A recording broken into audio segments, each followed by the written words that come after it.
Persahabatan itu seperti aliran darah yang mengalir dalam diri saya yang nggak akan berhenti hingga saya mati. Sahabat penting buat saya. Karena bagi saya hidup itu perjalanan, bukan tujuan. Wah, mantap. Kemungkinan ketika berjumpa dengan teman, bertemu sama teman, oh ternyata teman ini dekat sama kita kalau ada maunya doang. Khairul ashab mayyaduluka 'alal khair. Sebaik-baik sahabat itu adalah sahabat yang bisa mengarahkan kita kepada kebaikan. Betul. Assalamualaikum warahmatullahi wabarakatuh. Waalaikumsalam warahmatullahi wabarakatuh. Saudara-saudaraku sekalian, kawan-kawanku di mana saja Anda berada, pada pertemuan kali ini kita akan coba membahas tentang persahabatan. Pada kesempatan kali ini saya didampingi oleh sahabat saya yang alhamdulillah malam hari ini bisa hadir bersama saya kembali. Mudah-mudahan teman-teman gak bosan untuk melihat beliau. Insya Allah nggak bosan ya, Ya. kawan-kawan semua. Langsung saya kenalkan, ini Bang Aji Kiting. Assalamualaikum Halo Bang. semua. Waalaikumsalam warahmatullahi Gimana, sehat? Alhamdulillah Pak Ustadz sehat. Ya begini aja, masih dalam masa pandemi, masih lebih banyak di rumah kan ya. Lebih banyak di rumah. Lebih banyak di rumah. Kita doa aja mudah-mudahan segera berlalu. Amin, insya Allah amin. Mudah-mudahan. Gini Bang Kiting, to the point aja nih. Ngomongin arti sebuah persahabatan. Ini ngomong-ngomongan kita udah lama kenal nih. Lama kenal, kurang lebih sekitar tahun 98 ya kita mulai kenal ya. Ya awal ketika saya masih SMP kelas 2. SMP ya? Masih SMP pakai kelas celana biru. Iya benar. Masih rambut yang aneh-aneh itu. Iya. Ini salah satu sahabat lama saya yang dulu sedikit saya review. Dulu waktu zaman saya kuliah, kebetulan saya kos sebelah kosan saya itu rumahnya Bang Kiting. Jadi malam hari ini kita akan coba sharing. Mungkin teman-teman ada punya pengalaman yang sama seperti yang pernah kita jalani. Mudah-mudahan bisa membuat inspirasi buat teman-teman semua ya. Insya Allah bisa buat To the inspirasi. point Bang Kiting, sebenarnya arti persahabatan buat Bang Kiting itu sendiri apa Bang? Oke. Ini untuk yang agak lebay atau gimana nih artinya nih? Apa yang agak serius ya nggak apa-apa ya? Emang ada yang lebay Bang? Ada yang lebay. Temen itu menurut Bang Kiting itu apa sih? Temen ya kita kenal itu teman. Cuma kenal doang gitu Ya, temen. kadang temen itu yang dibilang ada teman ya. Dalam kata untuk persahabatan atau sahabat itu agak beda. Itu spesial. Tapi kalau teman berkata kita kenal dia kenal kita cuma say hello aja. Nggak terlalu banyak komunikasi yang intens atau gimana, cuma berkabar doang. Tapi kalau untuk sahabat justru itu ruang buat kita lebih instan, lebih berinteraksi, mencari solusi. Kadang masing-masing kita ada masalah, kita bisa sharing. Jadi ya bisa dibilang teman sahabat tuh beda. Oh beda. Jadi temen itu hanya sekedar say hello aja gitu. Sahabat itu seseorang yang selalu hadir di saat kita ada senang maupun susah gitu ya? Enggak juga. Oh enggak juga. Jadi gimana? Kalau saya sih mengartikan sahabat ini beda. Sikonnya enggak kayak gitu. Kita nggak mungkin sama sahabat ini dalam kata dalam keadaan kita senang, kita ada, dia ada, dan dalam keadaan susah pun dia ada, kita ada. Itu nggak selalu kayak gitu Pak Ustadz. Oh gitu. Menurut saya tuh kadang kita nggak tahu kesibukan teman kita nggak tahu kegiatan dia. Jadi kita nggak bisa memvonis atau menjustis sahabat kita, dia bukan sahabat gue karena dia ada waktu gue senang doang, tapi waktu gue susah kemana dia. Saya nggak kayak gitu Pak Ustadz. Saya lebih mengerti sahabat itu yang memang tahu saya dari segala keburukan saya, segala sifat saya. Oh gitu. Gitu. Ini ngomong-ngomong nih, boleh kita flashback sedikit? Oke. Ini kan kita kan kenal udah lama nih. Wah, mau banget insya Allah. Menurut Bang Kiting saya itu teman atau sahabat Bang? Bagi saya sahabat. Oh dan keluarga. sahabat. Berarti spesial ya Bang? Spesial, khusus Spesial pakai telur. pakai telur. Jangan lupa kuahnya banyakin dikit. Jadi gimana Bang, suka duka kita selama berteman, boleh dong kita sharing sedikit. Nah, tadi kembali ke pertanyaan tadi itu. Menurut Bang Kiting, saya ini teman apa sahabat? Sahabat, bahkan lebih dari sahabat. Gitu. Jujur ya. Bisa dibilang, ya saya sendiri udah nganggap seperti abang sendiri. Seperti keluarga sendiri. Itu udah lebih dari sahabat dong. Kalau saya sih untuk memaknai persahabatan dan sahabat ada dua ya. Persahabatan dan sahabat. Ini dua pengertian yang beda. Oh gitu. Beda ya Bang ya? Beda pengertian. Kalau persahabatan ini sebuah apa sih namanya? Sebuah keadaan persahabatan. Tapi sahabat ini bukan menunjukkan sebuah keadaan seseorang. Jadi kalau bagi saya ini persahabatan ini bisa saya ibaratkan itu seumpama aliran darah yang tidak pernah berhenti hingga saya mati. Oh, so sweet banget Gitu. ya. Jadi gara-gara banyak baca buku sastra begini. Jadi definisi bagi saya ini persahabatan ini ya memang saya mendefinisikan sendiri ya. Bagi saya itu persahabatan itu seperti aliran darah yang mengalir dalam diri saya yang nggak akan berhenti hingga saya mati. Sahabat penting buat saya. Karena bagi saya hidup itu perjalanan, bukan tujuan. Wah, mantap. Itu dapat kata-kata itu dari mana, Bang? Dari langit. Allah, jinda. Oke, itu persahabatan. Dan untuk sahabat, saya lebih mendefinisikannya buat diri saya pribadi itu seseorang yang tahu persis segala sifat tabiat kita sendiri, saya gitu misalkan, kelebihannya gitu. Kurang maupun kekurangan maupun kelebihannya, dia tahu semua tentang saya. Dan dia mau menerima kita apa adanya. Dan dia mau menerima kita apa adanya. Jadi kalau gitu apa bedanya, Bang? Sahabat dengan jodoh. Kita kan juga berharap begitu ya, teman-teman ya. Kita pengen punya jodoh yang mau menerima kita, baik suka maupun dukanya, kelebihan maupun kekurangan kita. Jadi apa dong bedanya? Sebenarnya perbedaannya jangan dipertanyakan perbedaan ya, Ustaz ya. Justru sahabat dengan jodoh bisa dibilang ada persamaan. Oh gitu. Ada persamaan. Karena apa? Itu yang akan menemani kita sampai kita memang udah nggak bernapas lagi. Gitu loh. Dan jadi gitu teman-teman, menurut Bang Kitung versinya begitu tuh, sahabat ya Bang ya? Ya benar, masih panjang sih definisi gue untuk kata sahabat ini, masih banyak lagi ya. Bagi gue juga nih, sahabat itu seseorang yang memang tanpa pamrih sama kita. Seorang yang nggak pernah pamrih, yang selalu setia. Kita bisa saling berbagi, kita bisa saling berkorban. Dan bisa dibilang sahabat bagi gue ini seseorang yang bisa mengajak kita dalam kebaikan. Gue lebih ke situ lihatnya.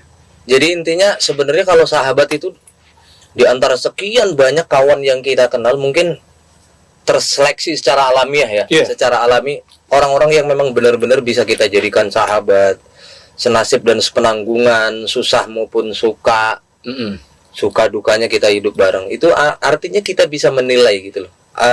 Ini benar-benar sahabat yang tahu kondisi kita yang sebenarnya, dan dia tanpa pamrih ya. Benar, tanpa pamrih, selalu setia. Selalu setia itu memotivasi kita ya.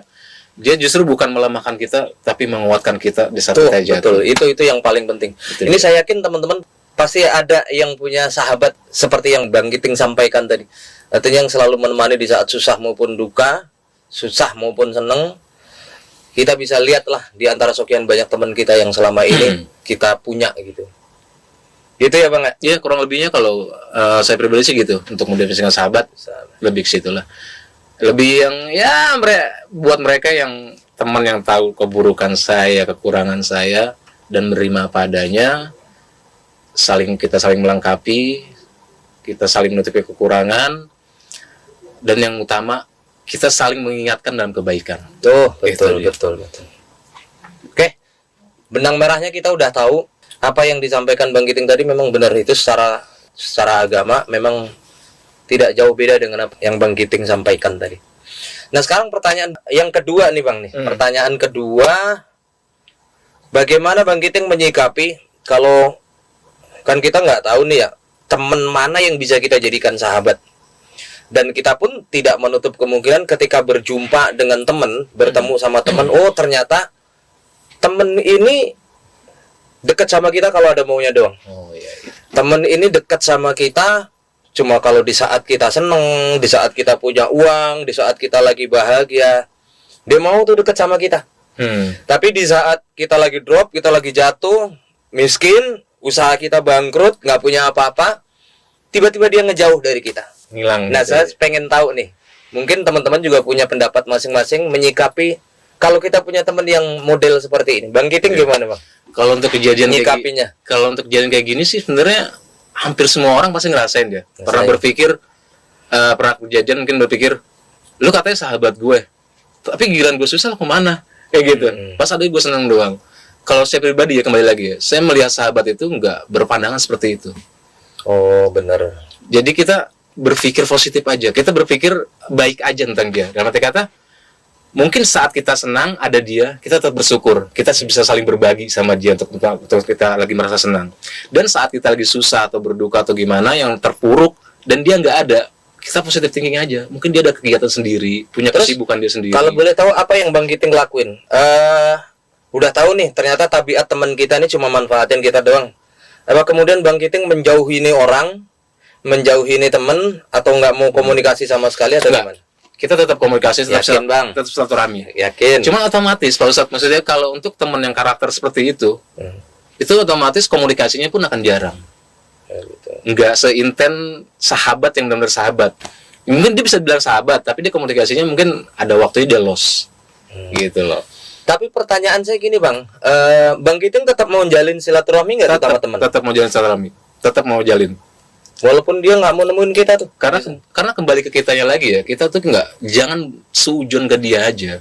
Kita tetap berprasangka baik kepada dia. Kalau dia memang sahabat kita berprasangka baik. Seperti saya bilang tadi, mungkin di saat saya senang dia selalu ada, tapi kalau saya susah atau terpuruk dia nggak ada, ngilang. Saya langsung berpikir begini aja, oh dia ada kesibukan sendiri, punya kegiatan.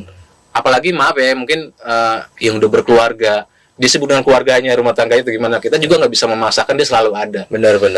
Dan bagi saya satu lagi, sahabat itu bisa dibilang bukan orang yang selalu ada juga. Gini Bang, maksud Bang Kiting mungkin kalau bisa saya tarik kesimpulan, tidak selamanya sahabat itu selalu ada di saat kita Iya, benar. susah maupun senang. Benar. Sebab begini teman-teman, makanya betul tadi apa yang disampaikan Bang Kiting, kenapa kita nggak boleh berburuk sangka? Perbanyaklah berbaik sangka kepada sahabat kita. Di saat kita terpuruk, kita sering mengambil sebuah kesimpulan, teman saya ini tega banget. Dulu waktu dia susah, gue tolongin. Waktu dia nggak punya duit, gue pinjemin. Itu pasti sering punya pengalaman kayak gitu. Tapi ternyata giliran saya nggak punya uang, saya lagi susah, dia malah lari. Nah, artinya kesimpulan yang bisa saya tarik dari Bang Kiting tadi, dan ini mudah-mudahan bisa jadi pelajaran buat kita semua. Kita nggak boleh berburuk sangka. Sebab bisa jadi tidak nongolnya dia, tidak adanya dia di saat kita sulit, mungkin bisa jadi dia lagi kena musibah. Nah, itu Betul dia. nggak? Betul. Ternyata dia lagi punya kesulitan yang kesulitannya itu jauh lebih berat ketimbang kita. Benar. Pentingnya itu kita berbaik sangka. Oh nih, Insya Allah Pak Ustadz, kalau yang benar-benar namanya sahabat sejati, dia nggak akan ada pikiran seujon. betul. Dia akan berprasangka baik terus. Sangka Gitu. bukan hanya dari pihak Bang Kiting ya, tapi dari pihak temannya juga, sahabatnya juga. Sama juga.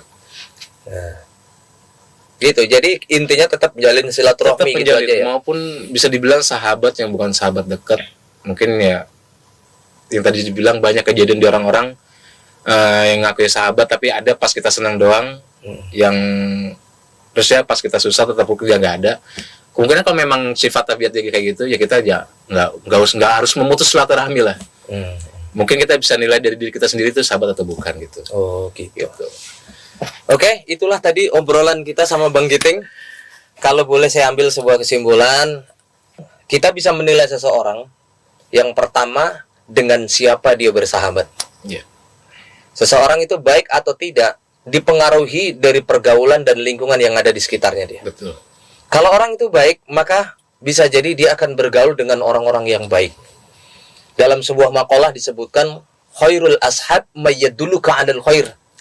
Sebaik-baik sahabat itu adalah sahabat yang bisa mengarahkan kita kepada kebaikan. Betul, seperti yang dibilang. Jadi kita pun juga harus pintar memilih sahabat, Bang. Di saat kita ngerasa diri kita ini belum benar. Kalau saya bergaul dengan orang yang nggak benar, mau jadi apa gitu. Betul. Artinya dianjurkan oleh Rasulullah supaya kita pintar memilih sahabat. Sahabat yang memang benar-benar mengarahkan kita kepada hal-hal yang baik. Bukan yang justru menjerumuskan kita kepada sesuatu yang tidak baik. Betul. Nih, mungkin Bang Kiting punya kisah nih atau cerita yang mudah-mudahan ini bisa menjadi spirit buat teman-teman semua yang pernah mengalami kejadian terpuruk di masa terpuruk, diuji oleh Allah dengan ujian yang berat. Tapi ternyata salah curhat, salah mengadukan permasalahannya kepada teman. Namun teman ini bukannya malah justru membuat hati kita tenang, malah justru menjerumuskan kita ke hal-hal yang dosa gitu, Bang. Misalkan udah daripada lu punya masalah berat, udah kita mohon maaf kita mabuk bareng-bareng kayak gitu. Pernah nggak, Bang, punya pengalaman kayak gitu? Aduh, ini pertanyaan Apa-apa. bos. Semua orang punya Ini masalah. pasti semua orang pasti pernah ngalamin. Anda sendiri, saya sendiri jujur ya, saya pernah mengalami posisi atau fase di mana saya benar-benar jatuh di bawah. Itu bagi saya itu masalah terberat dalam hidup saya selama ini, sampai saat ini detik ini. Itu benar-benar fase di mana saya benar-benar down, jatuhnya di bawah, sampai sudah dibilang ya maaf ya, maksudnya dunia dosa itu saya masukin semua. Luar biasa. Di situ. Ya saya sih nggak menyalahkan teman atau teman atau kawan saya yang, karena bukan mereka yang mengajak, tapi saya yang datang. Gitu loh. Sama waktu itu karena apa ya? Karena bisa dibilang pelampiasan kekecewaan. Jadi saya datang ke tempat bukan orang yang salah, sayanya yang salah datang ke tempat yang salah gitu loh maksudnya. Orang yang saya ajak atau orang yang ketemu saya sih nggak salah. Tapi ke tempatnya saya datang itu salah gitu loh.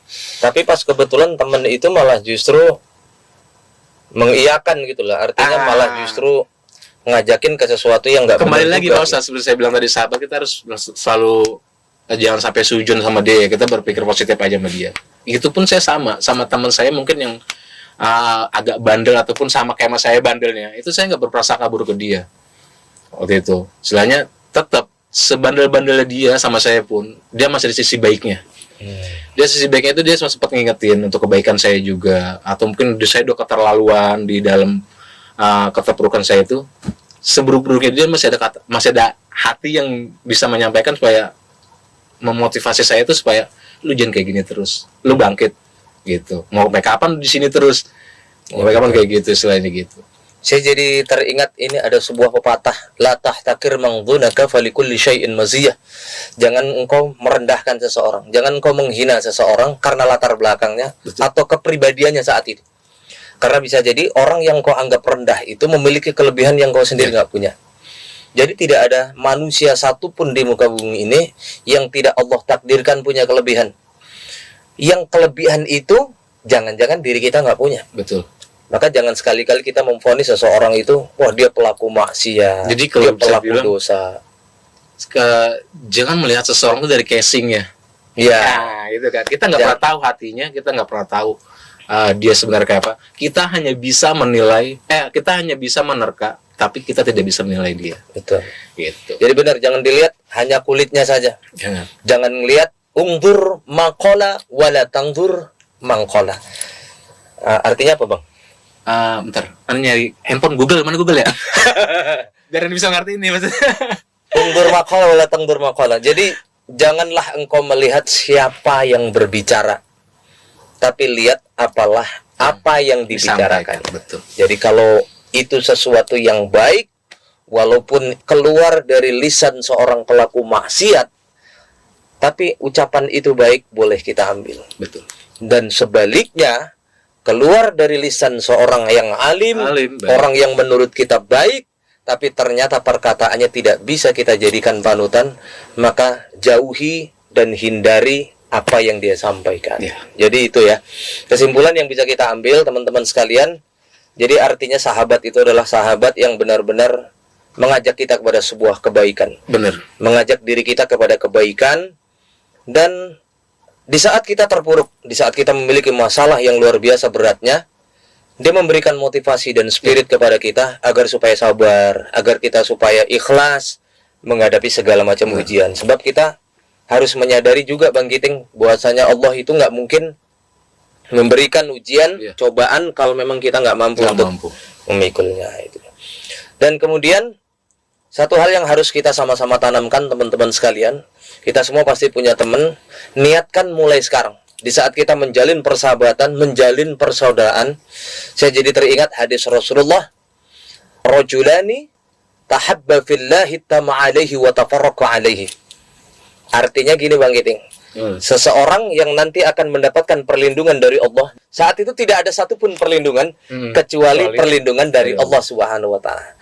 7 yang disebutkan oleh Rasulullah ini salah satunya adalah 2 orang pemuda, 2 orang laki-laki atau 2 orang yang menjalin persaudaraan, menjalin pertemanan itu hanya karena Allah Subhanahu wa Ta'ala. Masya Allah. Bertemu karena Allah, berpisah karena Allah. Nah, itu yang harus kita niatkan Jangan pernah kita berteman karena dia kaya atau dia punya jabatan. Iya. Ya, terus. Maka saya jadi ingat sebuah falsafah. Kalau kita bersandar kepada tiang, di saat tiang itu rubuh, maka kita pun akan ikut jatuh. Tapi kalau kita bersandar kepada Allah, bumi ini hancur sehancur-hancurnya, Allah tetap ada dan Allah tetap selalu menolong kita semua. Artinya jangan pernah kita menilai seseorang karena dia kaya, karena dia punya jabatan. Berteman jangan pilih-pilih. Orang yang miskin sekalipun, kalau kita bisa mengambil hikmah pelajaran kebaikan dari teman kita, boleh kita bersahabat dengan siapa. Itu aja Bang Iting. Mungkin ada yang mau ditanyain Bang Iting? Enggak sih. Enggak unek-unek. Enggak, ntar enak lagi kok. Enggak, juga itu aja paling ya. Ya pasti dari semua pembicara tadi itu banyaklah kawan-kawan pasti pada mengalami semua. Nah, nanti tinggal disimpulkan aja, maksudnya yang kawan-kawan bisa menilai sendiri mana yang sahabat kalian, mana sekedar teman, dan mana yang bukan sahabat dan teman. Ya, gitu aja. Baik, itu teman-teman arti sebuah persahabatan dalam kacamata Islam, sekaligus kita sharing tentang fenomena persahabatan dalam kehidupan kita sehari-hari. Untuk itu, ini hanya sekedar sharing dan mudah-mudahan bisa memberikan manfaat buat teman-teman sekalian. Amin. Apa yang menjadi sikap kita di saat kita bertemu dengan teman kita yang hanya manfaatin, mudah-mudahan ini bisa kita jadikan pelajaran. Mudah-mudahan sih nggak ada ya yang dimanfaatin. Mudah-mudahan nggak ada. Nah, itu saja mungkin obrolan kita di kesempatan kali ini Bang Iting. Jangan lupa ya Bang Iting, like, share, dan subscribe channel yang ada di bawah ini nih. Ini juga ada nih. Channel yang ada di sini. Tapi ini kopinya mana ya? Tadi dari kopi minumannya. Nanti setelah ini baru kita ngopi bareng-bareng. Oke, salam ngopi, salam hangat buat teman-teman sekalian. Mudah-mudahan bermanfaat obrolan kita. Kurang lebihnya mohon maaf. Bang Iting, kita pamit yuk. Kawan-kawan jangan lupa ya. Subscribe, like, comment, and share. Oke, itu saja. Kurang lebihnya mohon maaf. Terima kasih Bang Iting udah mau nemenin saya. Sama-sama, terima kasih banyak udah diundang ke studionya. Obrolan-obrolan santai berikutnya yang mudah-mudahan tetap memberikan manfaat buat teman-teman sekalian. Assalamualaikum warahmatullahi wabarakatuh.